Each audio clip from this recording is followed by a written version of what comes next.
Hey guys, we are in South Sacramento today, and we got called out for a LiftMaster belt replacement on an old Formula One garage door opener.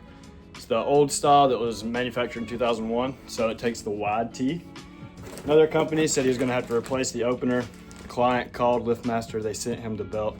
So we're going to do the service for him, but upon inspection, we got here and noticed that one of the cables was off of the drum. So we informed the client about it. We're going to take care of it, do a cable repair on this door, and then we'll get to the belt replacement. Stay tuned and check it out.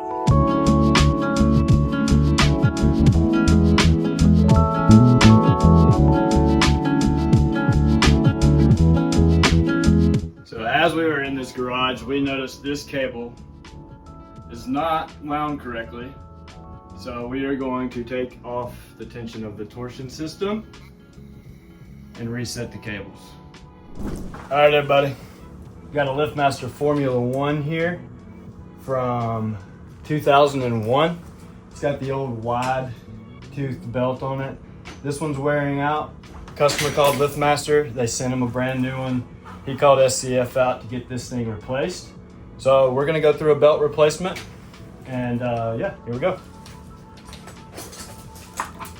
What I like to do, unplug the motor, just in case anybody's got a remote, it's coming home, anything like that. You don't want this thing to start pulling on you. And then I'm gonna mark where my trolley is. This is gonna help you save your limits. So I just grab my vice grips. We'll put them on the other side, just get them out of the way. And then you wanna put that where the actual trolley is, not the carriage that hooks to the trolley. So we would loosen this normally, but we're about to shorten everything anyways. There's two 1/2-inch bolts up top that hold your rail on. And you'll notice there's an assembly video for a Chamberlain garage door opener, and it shows you how to put all this together. You can check that out as well. So basically what we're gonna do, we're going to take the first bolt out, and then we're going to come up and loosen the second and support as the opener starts to drop. So now that that's out, we're still supported by our back hangs right here and our opener rail. So we're completely loose. Let's take this bolt off. We're just unscrewing this spring bolt here. We'll just take it all the way off.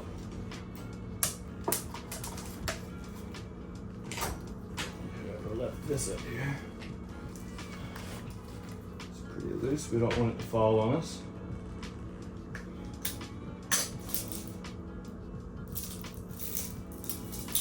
So the way to do that,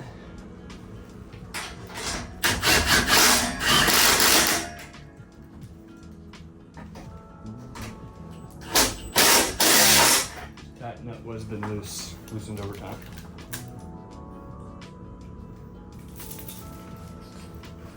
So now we will continue to unscrew our belt.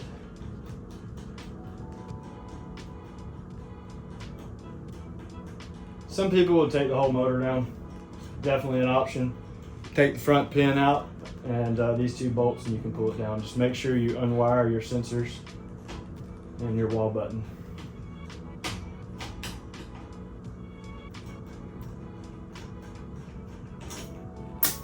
Right, that pops off, that pops down. This is just a little L clip. It should come out of there.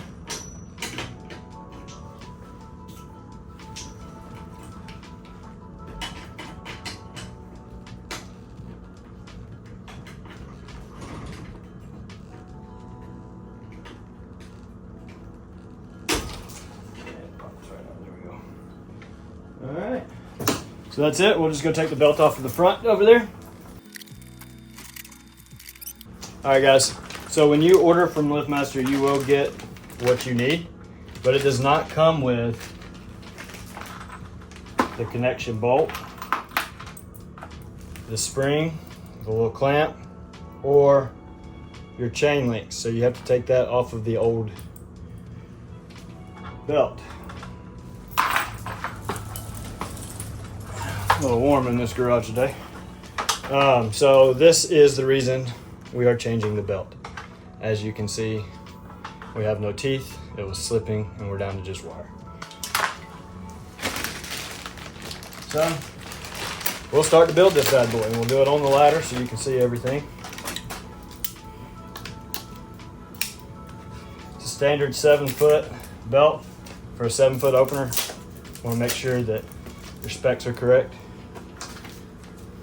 Just let him fall. What we want to do first is our side that clips in over here, and we're going to run it down and around our gear systems. So I like to make it easy for the next guy. We're going to put everything facing the outside as far as clips go.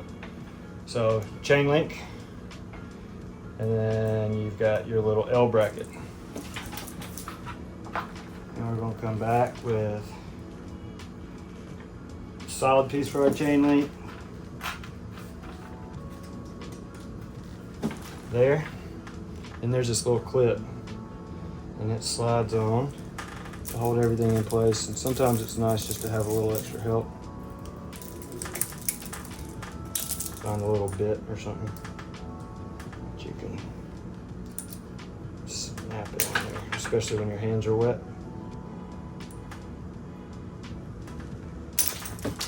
Or drop it.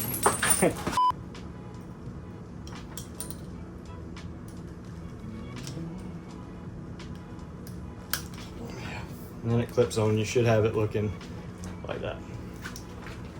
And this guy goes back in his slot that he came out of originally to look just like that. Teeth are facing inside. So all right, we've got our clip back in our original spot. Teeth are facing inward. What we're gonna do is we got this clamp so it's not gonna move on us. So we'll keep in the same position. We're gonna run this down and around our pulley at the end and bring it back up. So I'll be right back.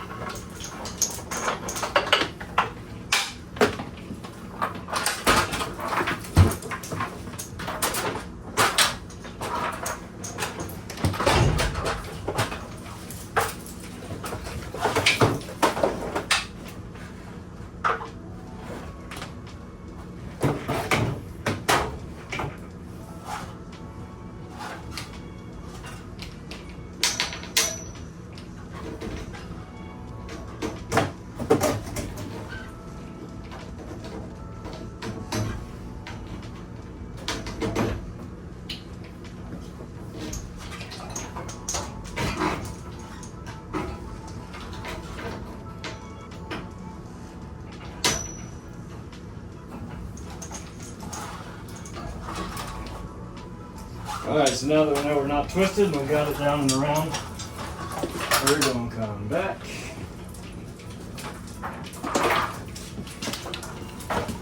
And this way, get up under our motor.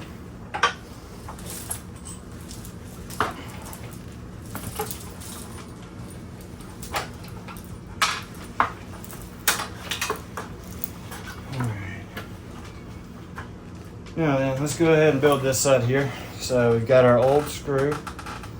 This one is round, so it'll go through either way. The new ones are flat on one side, so be careful of that.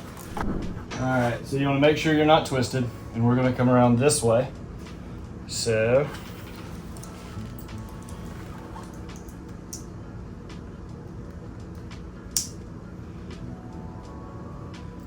bicycle chain. Solid piece.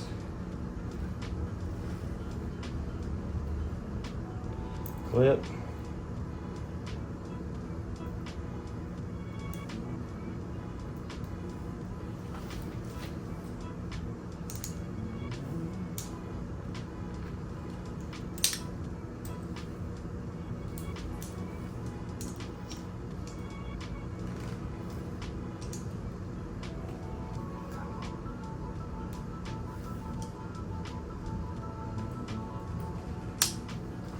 In just like that.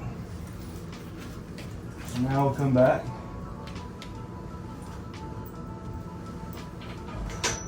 Check again, make sure we're not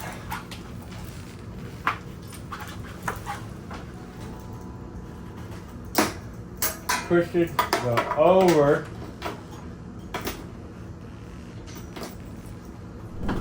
So you'll see that I've pressed my spring back on.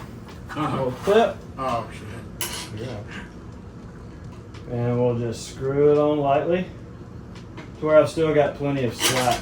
Oh, okay. And come back in with a 1/2 inch.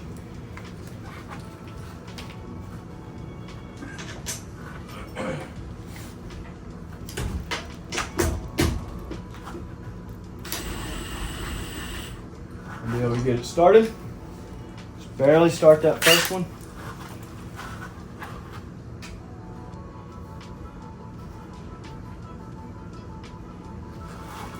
And find the second one. Alright, so after we got our first one barely in, go ahead and put our second one. Start him up.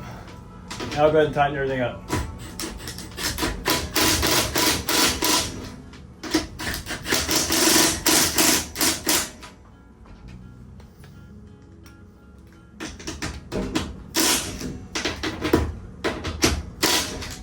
There we go.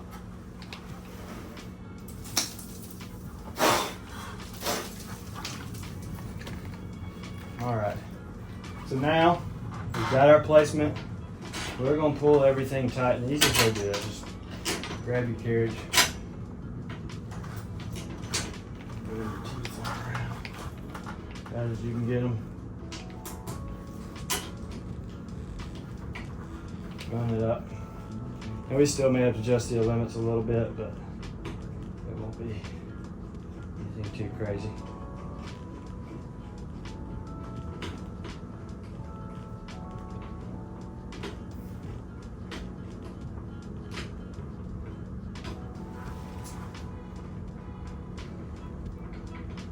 We're going to keep going until we can't turn with our fingers anymore.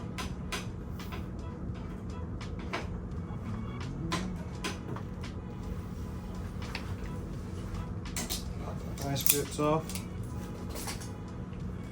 You'll see we got a decent amount of slack, so we're going to take 7/16 wrench, tighten up. There's a little square head back here you can use.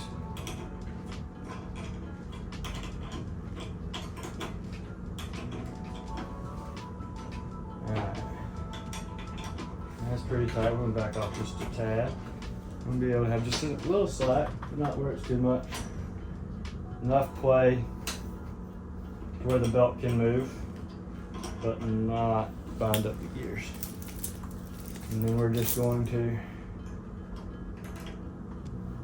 set our spring, and the easiest way to do that is just get you something to wedge in there and then just twist your bolt. You see how that engages there?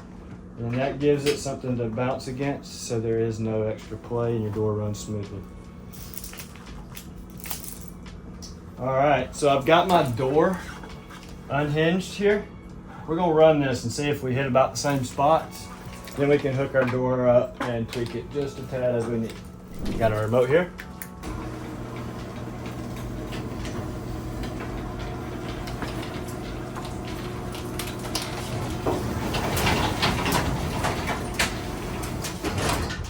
Motor trolley stops a little farther than I would like. Looks like it's going to mess up the door possibly. We'll adjust that slightly on this dot.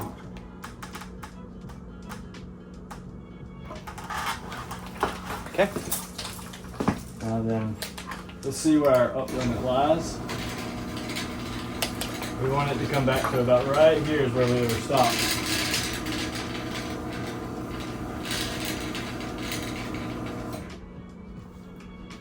Not bad. A little high.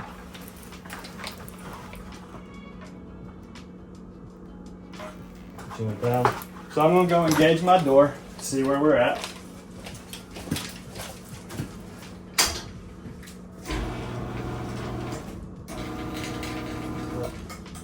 Stood in the sensors.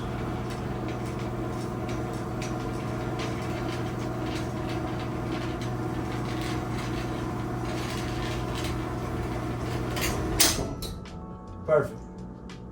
Nice and tight. No light. Turn it back up.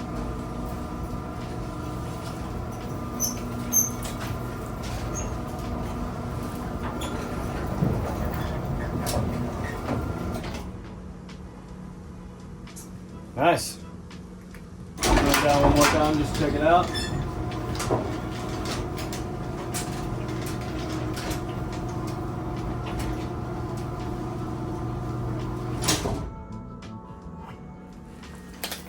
The belt is replaced. Operator's working. We got the door fixed.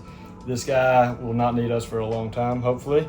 And yeah, we've got some assembly videos on Chamberlain belt drives that kind of go along with this video. Go check it out. Give us a like, subscribe. And until next time, take it easy.